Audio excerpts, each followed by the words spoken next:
Good afternoon, everybody. Thank you guys for coming. My name is Jared Moore. I work at the Albuquerque Area Southwest Tribal Epidemiology Center. So kind of a mouthful, but it's Aztec for short. So what we do there is primarily gather data. We look at health disparities and look at what some of the top injuries for tribes in our area. So my role is I'm a program manager there. Sistos runs the injury prevention program there as the program coordinator. And so together we kind of go out and deliver fall prevention activities to the 27 communities that we serve, Isleta being one of them. And so today we'll kind of get into the importance of warming up. But right now, like some of the health disparities that are out there now with the baby boomer population getting older, we're seeing more older adult falls.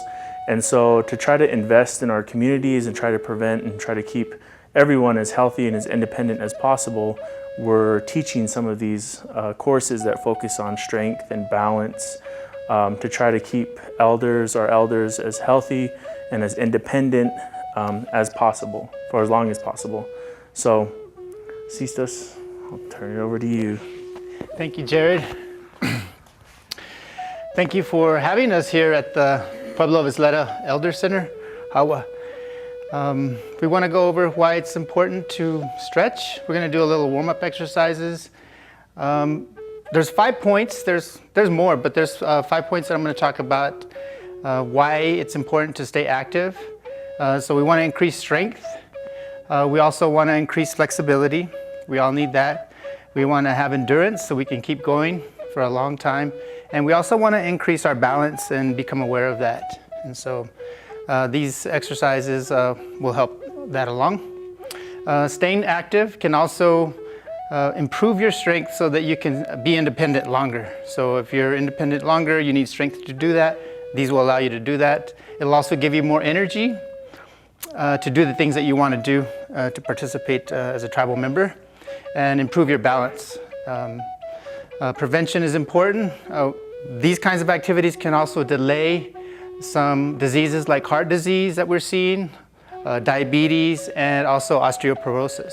And so it can give you, it can perk up your mood. I see you're very joyful already. It can also reduce depression. And so for yourself or others, if you share this information, it can help the community stay healthier. And so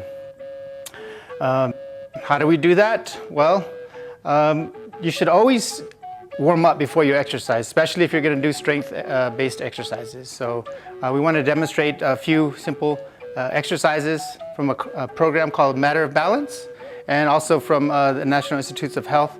And so we'll just start by just breathing. So we're going to take some deep breaths. If you want to put your hands in your belly, you can do that, and that way you can just feel your breath and just try to breathe in with your nose. And then out through your mouth if you can, and just breathe that, do that a few times at your own pace. It helps relax us. It also helps us strengthen our lungs, get oxygen in our bodies.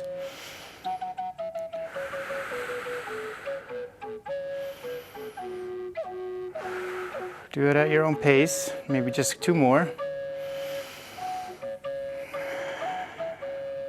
Great.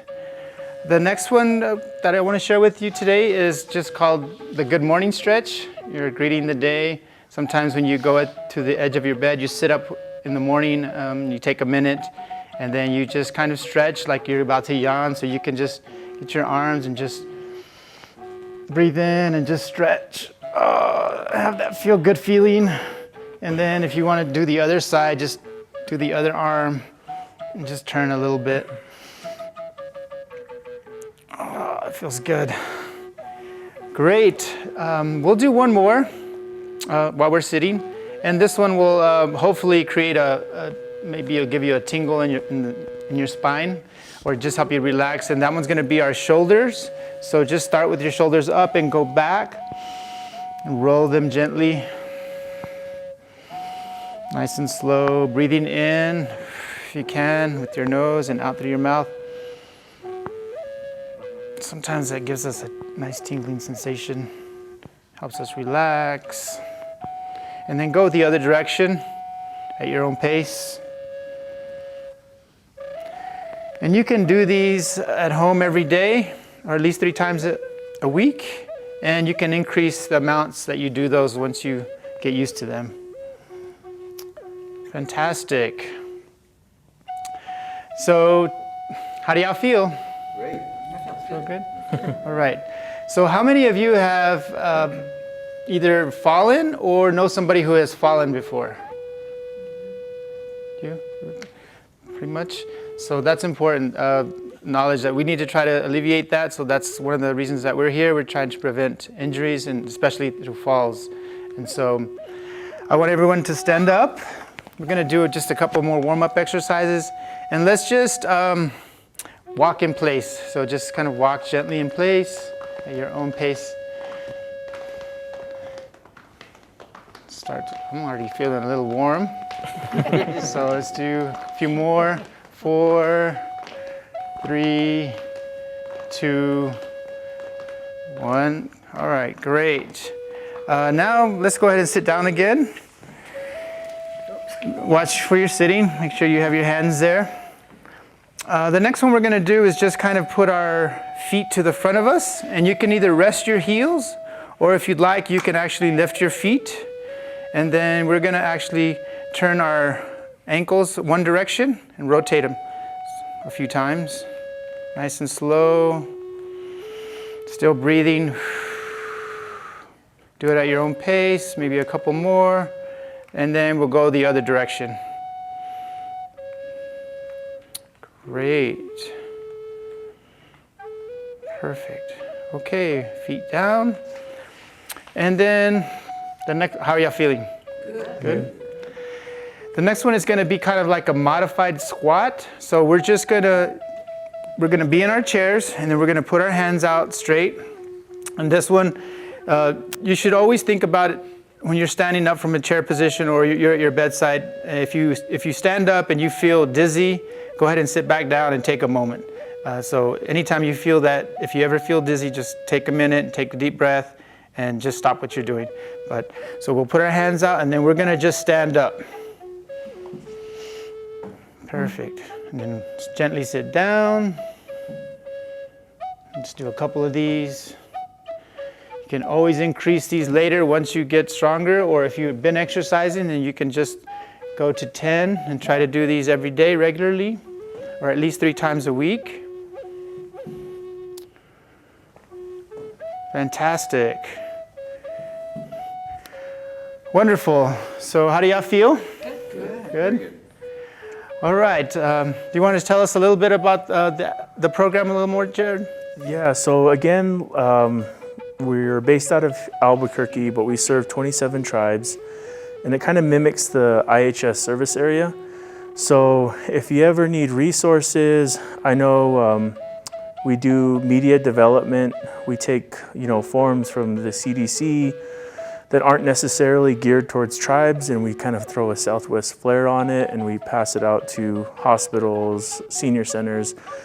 We've done some home checklists that you might have seen before, that you can actually walk through your home and identify hazardous areas in your home, and it has a list of modifications that you can do, like using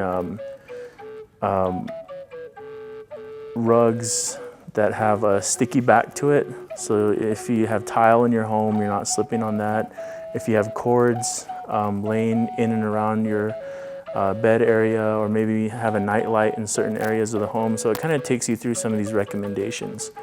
But yeah, so all these reports and fact sheets and checklists can be found on our website. It's www.aztec.net. AASTEC.net.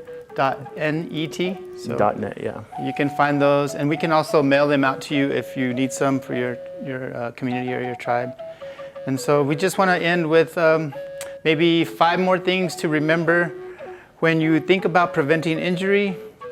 Take your time is like the first thing on the list, and I think that's a really important one. Take your time when you're doing things. Keep walking areas clear. So like Jared mentioned, these rugs, we're finding a lot that things are in the way and that's causing injuries. So you may remove those if they're not necessary, or make sure that they're not slipping. Also, improve the lighting. As Jared said, that's another important thing, especially around your room and where you go, like the restroom, make sure it's lit well. And use non-slip rugs or material in the bathtub. If you have a bathtub or a shower, just make sure that you're not slipping in there. If you need to put some other material in there to make sure you're not slipping. Be aware of uneven surfaces around your home, and stairways should always be lit well as well. And then we also recommend, you all seem to have wonderful shoes on, so if you're in the home, wear sturdy shoes. If you're outside, you might wear sturdy shoes as well. So make sure that you're in the home, you have some good shoes for inside, and then good shoes for the outside, and that'll help prevent some falls. No high heels. No high heels. We took those a long time ago. So we want to thank you again to the Pueblo of Isleta Elder Center and for this beautiful place that you have here. So